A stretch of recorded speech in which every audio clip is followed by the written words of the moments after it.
Ladies and gentlemen, welcome to a new episode of Ramble On.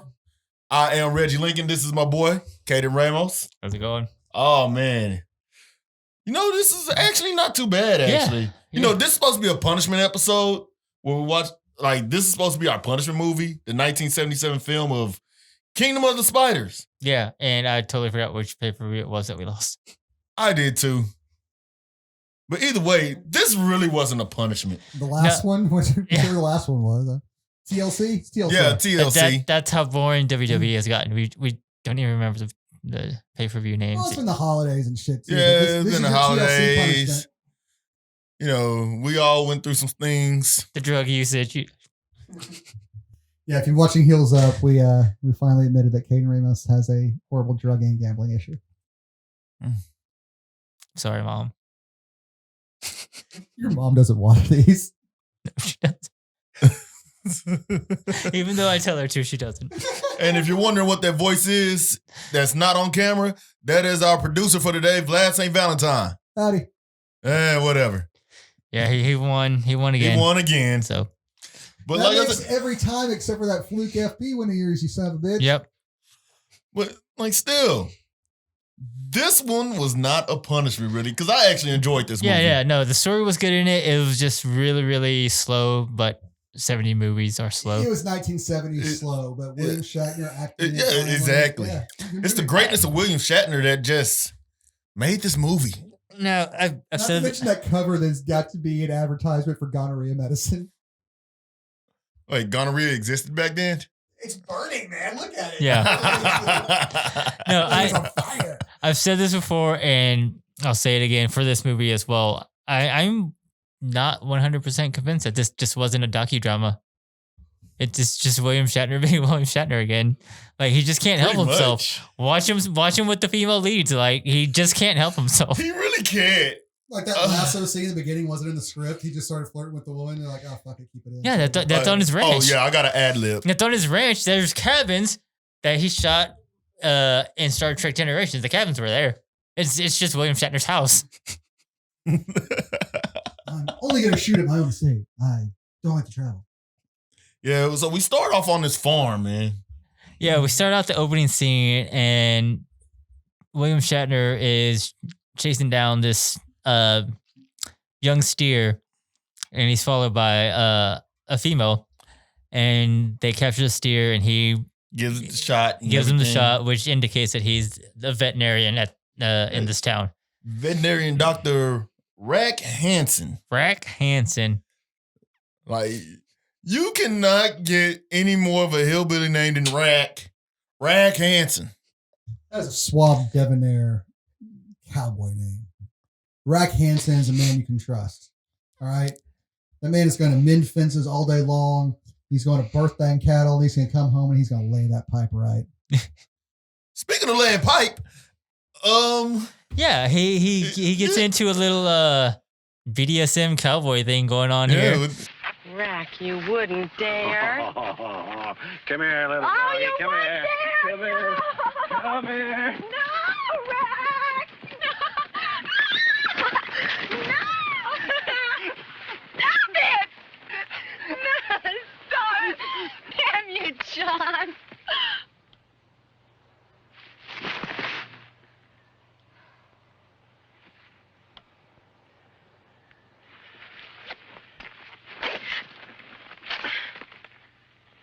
I may be a lot of things to a lot of people, but I'm not my brother.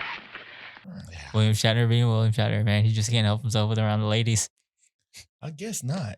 It's William Shatner, man. So after this, we get to the Colby farm, where we see the initial victim of these spiders, the prized calf of Mr. Colby, and we got a POV scene of some RC cars driving up onto a cow.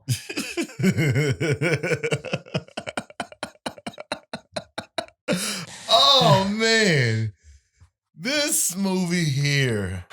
It makes me think if I could buy a couple of fucking Tyco trucks, I could make a spider movie. Yeah, pretty much. Yeah, I want to get the remote control client. I'll just put the GoPro like glued to the front and then push them for the shots I need. Or the ones like you get that you like pull backwards and little spring inside the wheels to make them go forward. Yeah. Yeah, that's all we need. They weren't using any fake animals in this fucking movie. No, they weren't. Oh, and animals were harmed in this film. People were harmed in this film. I have a note down here that says, did they actually kill the entire town to make this movie? Like, Jesus, man. Did this not really happen? Like, all those spiders. I think that was a matte painting at the end. It kind of looked like the end of From Dusk Till Dawn. You know, Well, no, but before that, like when the spiders invaded the town, like people were reacting like, did they say, hey, we're going to film a movie here and then just dump a whole bunch of spiders on the town and just let the spiders go to work? We'll just let Will.I.Am Shatner see if he can fend them off or not. Yeah. Only Will.I.Am Shatner can fend them off from the looks of that movie. Up until the end when his plot armor wears off. Well, he got bit, but then he recovered. So Will.I.Am Shatner's Spider-Man now? I would watch that fucking movie, man. I would watch Will.I.Am Shatner Spider-Man. And then looking at the whole thing started on Walter Colby's ranch. Mm-hmm. But the mayor did not want to quarantine the ranch at all because of the county fair. Yeah, the county fair. Well, Mr. Colby told Rack Hansen that he didn't want to be quarantined, and Rack Hansen didn't say anything about being quarantined. He goes, I'm still running tests. Let me figure out what it is. Just stay at home. And I guess Mr. Colby was running around telling everybody that they're going to quarantine me. And the mayor still demanded Mm-hmm. we don't quarantine because it's going to ruin the county fair. That brings a lot of money into the town. A town where everybody loves everybody. Mm-hmm. Yeah, this was an awfully accepting and tolerant town for like a little small pumpkin town like in the 70s or whatever. Yeah, in the 70s, yeah. Oh, I can't stop laughing about this movie. It was so entertaining, actually. It was slow, but the parts that were supposed to be entertaining were entertaining, yes. How many tarantulas do they think they killed making this movie? Not enough. Because the whole town ended up dying at the end. I'm going to go with the over on 500. Are you going to look that up? After the cow, it was the dog that died next. Mm-hmm. That breathing, sleeping dog that they pronounced dead already. So we also get the introduction of Diane. What's her face? Diane Ashley? Diane Ashley, who's the scientist that came from Arizona State.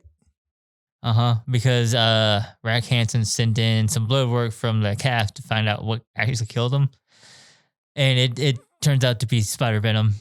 You know, like, they didn't know spiders carried venom somehow. So she wanted to go, after examining the calf, to go look at the Colby farm. And then we get Mr. Colby out there looking for either his dog or Ric Flair. I'm not 100% sure. Woo! Woo! Jake! Woo! Woo! Jake! Woo! Woo! Woo! Woo! Woo! Silent and profiling. Woo! I'm just saying if Ric Flair showed up, Dr. Rack Hansen wouldn't be the man in that town no more. So they end up checking out his farm and they find this giant spider hill, which has, according to Dr. Ashley, or was she a doctor? I don't remember if she was. No, she wasn't a doctor. She, at least she didn't call herself a doctor. Okay, well, Miss Ashley said that there could be upwards of thousands of spiders in that hill, some of which aren't even supposed to be in the area. Supposed to be their natural habitat is like 600 miles away. But for some reason, they refused, at that moment, they refused to burn that spider hill down. Did you find anything, Joey? The only thing I found said that they actually had 5,000 spiders and had to keep them all in separate containers because of their cannibalistic tendencies. 5,000 spiders. So apparently they only find these Mexican breed and they cost $10 a pop, so $50,000. No wonder you don't see that many black people in this movie. So a tenth of the budget went to Spiders. The spiders, and they all had to be housed in separate containers. They all had to be kept warm. And also, spiders hate people, so most of the time to get them to go towards people, they had to use little air tubes and blow air at them to get them to go towards people. Huh. So most of the scenes with their swarm people, they're usually kind of just getting the fuck away from people because they're pretty shy. Yeah. But it doesn't say if any of them died. It said a lot of them were rubber. They did have little rubber ones on set as well. So that might have been ones that were thrown. After setting fire to the initial spider hill, the spiders come back in force and start attacking everybody. So Hansen drives over to his sister-in-law's and his niece's house to go and save them and I guess gather everybody up in a single location. But it's like the moment he gives up landing to the sister-in-law, she dies. And they just drive off. The moral of the story is life isn't worth living without the shot. But they end up back at the cabins, and they lock themselves in one of the houses, and they're trying to board everything up. And I can't help but laugh thinking about this scene. Vern, forget it. We're getting out of here. Come on.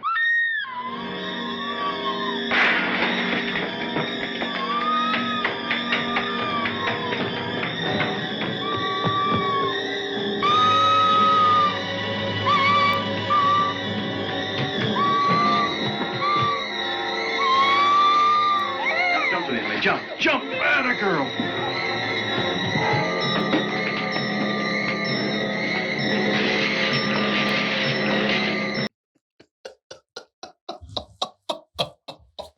They just literally hose down this kid with this fire extinguisher. With the fire extinguisher. It was so ridiculous. So they set themselves up and lock themselves inside the main cabin. And then as the cabin owner is cooking food for them, she noticed that spiders are starting to crawl through the air vents from outside. And so, yeah, eventually they start padding everything up and they get themselves locked in and secure. And they're trying to listen to the radio and try to call people. They can't get out. And then finally it pans overnight. They come back up from sleeping and the radio starts to kick on. They're listening to it, and the radio's like, "Yeah, it's a great day," and blah blah blah, and all this other stuff. Happy go lucky, Paradise, Arizona. So a whole different town. Happy go lucky, brand new day, and so Shatner's like, "I gotta go check outside," and they're like, "No, don't do it." He goes, "I'm all right. I won't go outside. I'll just pull down one of the boards."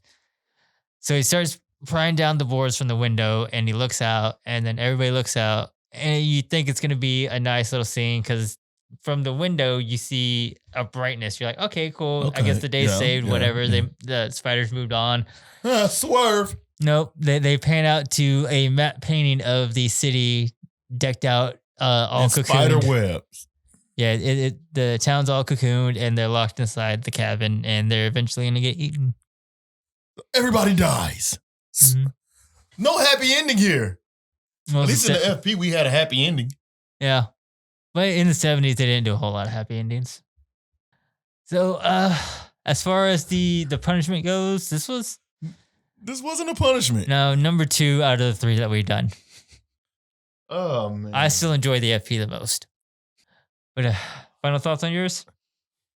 I think the greatness of William Shatner just stopped this from being a terrible movie, actually. It was a good movie. It's something my grandma probably would have watched if she was still alive. Yeah, it had very it was very Rifleman-esque in the way that it was shot. But I can honestly say, I like the movie. I really like the movie. Yeah, it's not a bad movie. Vlad, you failed at this one. You failed. Look, man, I go to the local recycled books and I try and find the worst cover I can find, or the most ridiculous one I can find. And the first one was Megaforce, and that one was a true punishment. Yes. That was, yes. And this one here with William Shatner holding his fiery erection and spiders attacking him, I didn't think it could possibly be as good as it was. But it's William Shatner, man. I stayed connected, man. It was a good movie. Yeah. All right. Well, that's been Ramble on the Heels Up Punishment Edition. I guess we'll see you next time.